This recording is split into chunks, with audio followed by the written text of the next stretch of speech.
Hello friend, आज हमारे साथ हैं गुलजार आलम और इनका भी जॉब प्लेसमेंट हुआ है और आज इनसे जानते हैं कि कैसे इन्होंने स्किल्ड हिंदुस्तान ज्वाइन किया, कितने इंटरव्यू देने पड़े, कितनी मशक्क़त करनी पड़ी एक पहली जॉब के लिए। तो ये थोड़ा सा बताइए आप। सर बहुत बहुत धन्यवाद मैं स्किल हिंदुस्तान को देना चाहता हूँ, इसलिए कि मैंने बहुत पहले से फॉलो कर रहा था, 2 साल से मैं फॉलो कर रहा था। मैंने सोचा कि वहाँ कब जाएँ ये सोचकर मैंने 2 साल अपना एक्सपेंड कर दिया, जिससे कि उससे कोई फ़ायदा होगा नहीं। बट मैंने पिछले साल 1 मई को मैंने क्लास ज्वाइन किया स्किल हिंदुस्तान में और वहाँ से मुझे बहुत कुछ सीखने को मिला। यहाँ से मुझे बहुत कुछ सीखने को मिला। यहाँ पे हर एक तरह का कोर्स होता है, ठीक है, जिसमें BMS कोर्स है, इलेक्ट्रिकल कोर्स है और उस पर से इलेक्ट्रोमैकेनिकल है, उस पर से MEP है, इलेक्ट्रोमैकेनिकल प्लम्बिंग कोर्स है। तो मैंने डिप्लोमा किया था, तो इसलिए मैंने इलेक्ट्रोमैकेनिकल कोर्स को मैंने सेलेक्ट किया, ठीक है। मेरा इलेक्ट्रोमैकेनिकल कोर्स लगभग 1 महीने में ख़त्म हो गया।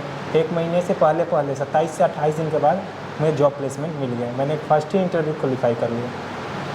तो जब पहला इंटरव्यू या जब आपको लग रहा था अभी इंटरव्यू के दिन आने वाले हैं, तो किस तरह का डर लग रहा था, क्या कुछ हो रहा था? मैंने तो अपनी लाइफ में अभी तक इंटरव्यू दिया नहीं था सर, तो ऐसे तो अंदर से डर था।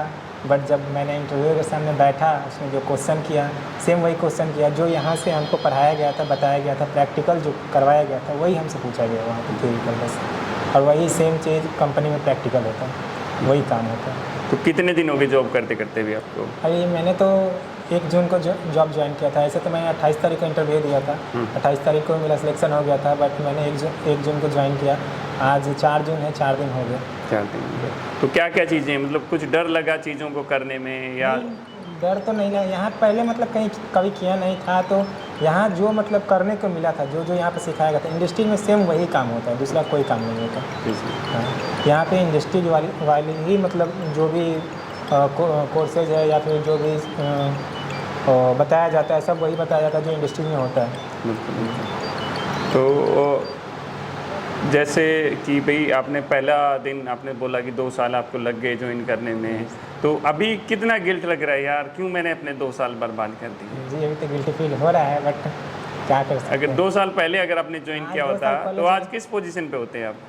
कम से कम तो सुपरवाइजर नहीं तो मैनेजर के पोस्ट पे होते। मैनेजर नहीं होता सुपरवाइजर तो होते ही। इंजीनियर तो कोई रोक ही नहीं सकता था कि आप इंजीनियर की पोजीशन से कम होते ही होते।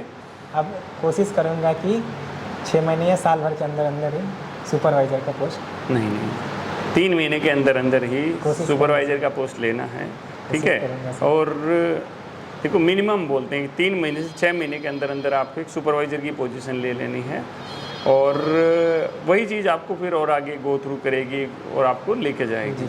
हमें लगता नहीं यार मैं लायक नहीं हुआ हूँ। जैसे पहला इंटरव्यू था आपका, पहले इंटरव्यू में आपने क्रैक कर दिया, जो आपका प्रिपरेशन है वो सुपरवाइज़र लेवल का ही है, ठीक है। तो इंटरव्यू में अभी बहुत सारे लोग जो देख रहे होंगे उनको माइंड में है कि किस तरह के क्वेश्चन पूछे जाते हैं, तो थोड़ा सा कुछ 2-3 क्वेश्चन हम अगर उनको बताएं तो कैसा क्या रहता है? कोई इशू नहीं सर। देखिए इंटरव्यू वही क्वेश्चन पूछता है जो उसको मतलब एम्प्लॉय से रिक्वायर होता है। जैसे हर एक इंडस्ट्री में आजकल स्टार्टर से क्वेश्चन हो रहा है, DG से भी क्वेश्चन होता है। हर एक इंडस्ट्री में DG लगा हुआ है कि कब लाइट चला गया, बैकअप के लिए हर एक इंडस्ट्री DG रखी हुई। तो हमसे भी DG से रिलेटेड क्वेश्चन पूछा गया था, उस पर से स्टार्टर से रिलेटेड क्वेश्चन पूछा गया था। तो मैंने उसको इंटरव्यूअर को बता दिया, तो ठीक है कोई दिक्कत नहीं। फिर हमसे पूछा गया कि कहीं जॉब भी किए हो, तो बोले कि हाँ किया हूँ। ठीक है कोई दिक्कत नहीं। फिर हमसे क्वेश्चन किया स्टार्टर वगैरह का, वैसे बोला कि डोल बनाने को बोला था, मैं डोल बना दिया पेपर पे। हाँ पेपर पे। कितनी देर में बना दिया था? 1 मिनट के अंदर ही बना दिया था। 1 मिनट? हाँ। उस पर से DG के बारे में पूछा था कि DG में जो हम लोग डीजल डालते हैं वो कौन सा डीजल होता है, तो मैंने पढ़ा था तो बता दिया सर DG में जो हम लोग डीजल डालते हैं वो HSD डीजल होता है, हाई स्पीड डीजल होता है। तो ठीक है कोई दिक्कत नहीं है। DG से रिलेटेड क्वेश्चन पूछे गए, अदर चीज़ों से PPM भी पूछा गया था। मतलब हमसे बोला कि इसमें आपका PPM भी है, तो बोला हाँ सर PPM है। PPM के बारे में क्या जानते हैं बताइए। तो मैंने बताया प्रिवेंटिव प्लान मेंटेनेंस होता है, जो कि सर ये सप्ताह सप्ताह वीकली भी होता है, मंथली भी होता है, हाफ ईयरली भी होता है, ईयरली भी होता है। ये अपने सीनियर के अकॉर्डिंग उसे डिस्कस करके किया जाता है। जो हमारे सीनियर बोले या फिर जो हमको क्या बोलते हैं पेपर मिले, पेपर वर्क के हिसाब से हम लोग करते हैं। वो ठीक है पीपीएम कर लोगे, तो हम बोले जी सर कर लूँगा। फिर मैंने उसको बोल दिया, तो 1 तारीख को क्लास मेरा ज्वाइन हुआ, 2 तारीख से हमको पीपीएम करने के लिए बोला, तो मैंने गया, जाकर पीपीएम किया वहाँ पे। फिर तो जब पहली बार पीपीएम किया हाँ। तो कैसा लगा, कि कुछ डर लगा या नहीं, कैसे था? डर नहीं लगा, पता था हमको, नहीं पता रहता डर लगता था। वहाँ गए तो जाकर पीपीएम किए। पीपीएम में क्या था कि एक वायर जो था ना, वो फाइबर का बोर्ड लगा हुआ था, तो फाइबर का बोर्ड गल के एक वायर में मतलब लग गया था, तो निकल नहीं रहा था। तो फिर मैंने उसको फ़ोटो खींचा, फ़ोटो खींच कर फिर मैंने अपने सुपरवाइज़र को व्हाट्सअप किया, उनको बुलाया, तो उन्होंने फिर बोला कि खोलो, तो वो नहीं खुला। तो बोला ठीक है उसी तरह कस दो। पीपीएम में वही देखना होता है कहीं कोई उसमें शॉर्ट उट तो नहीं ना है, या फिर कहीं तार लूज वगैरह तो नहीं ना है। उनसे पूछा था, हम बता दिए, फिर वैसे ही इनको दूसरे दिन करने के लिए करके शॉर्ट आउट करके उसको दे दिया। तो जब कोई भी बच्चा, जो लोग हमें देख रहे हैं उन लोगों के लिए मैं कहना चाहूँगा कि जब हम यूँ सोचते 1 महीने में इतनी सारी चीज़ें कैसे सीख लेंगे? 1 महीने में इतनी सारी चीज़ें देखिए सर, यहाँ 1 महीने 3 साल की जो चीज़ आदमी इंडस्ट्री में सीखते हैं, 3 साल वर्क करने के बाद, 3 साल 4 साल, वो चाहे तो 1 महीने में आकर सीख सकता है। क्योंकि देखिए यहाँ पे सीखने के लिए बहुत कुछ है। ये होना चाहिए कि बंदा प्रिपेयर होना चाहिए, वो बंदा एक्टिव होगा तो सीख लेगा, कोई दिक्कत नहीं है। और आपके बैच के बाकी लोगों का क्या सबका स्टेटस? लगभग लग ही गया, सबका लग गया। Okay, okay. और जो अभी आपके मेरे ख्याल अगले बैच वाले थे वो भी ऑलमोस्ट शायद रेडी हो गए हाँ, हैं। वो भी रेडी हो गया। तो जो लोग देख रहे हैं उनको क्या मैसेज देना चाहोगे? उनको वही मैसेज देना चाहता हूँ सर कि मतलब टाइम वेस्ट ना करें, सोचे ना, तुरंत फ़ोन उठाए और इसकी हिंदुस्तान के नंबर पर कॉल करें, कॉल करके जल्द से जल्द ज्वाइन कर लें। इसमें महीने में 3 बैच स्टार्ट होती है, एक 1 तारीख को, 10 तारीख को और 30 तारीख को, जो उनको अच्छा लगे।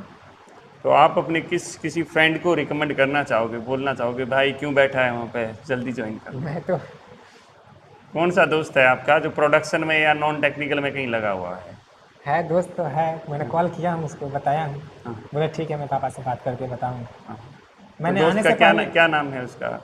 आरिफ नाम। आरिफ। तो आरिफ को कुछ देखो, इस वीडियो के तो माध्यम से कुछ कहना चाहोगे? हम दोनों एक साथ ही आने वाले थे सर, तो उसने क्या बोला कि तुम जाओ पहले, तुम जाकर वहाँ पर ट्राई करो, देखो, ट्राई करो कैसा रहा। कैसा हो रहा है, उसके बाद मैं आऊँगा, अगर तुम्हारा जॉब लग जाएगा तो। मैं बोला ठीक है कोई दिक्कत नहीं है। तो मैंने फिर बात की सर से, मैं तो आने वाला था 15 तारीख को ही, बट किसी कारण से नहीं आ पाया। तो मैंने 1 मई वाला बैच स्टार्ट किया था, ज्वाइन किया था, और मेरा 28 को सिलेक्शन हो गया। देखो आरिफ यार, देखो इसका तो हो गया है, ऐसा नहीं हो कि आप देखते ही रहो और एक आध महीना और चला जाए। तो जल्दी जल्दी ज्वाइन करो, और भी जो लोग हैं बहुत सारे जो देख रहे हैं, ये डिसीजन लेने का कि भाई ज्वाइन करूँगा करूँगा, वो फटाफट ज्वाइन करें। आप लोगों जो बोला जाता है वो दिया जाता है। जल्दी आपको एक नए इंटरव्यू के साथ, नए फेस के साथ मिलते हैं। जय हिंद, जय हिंदुस्तान।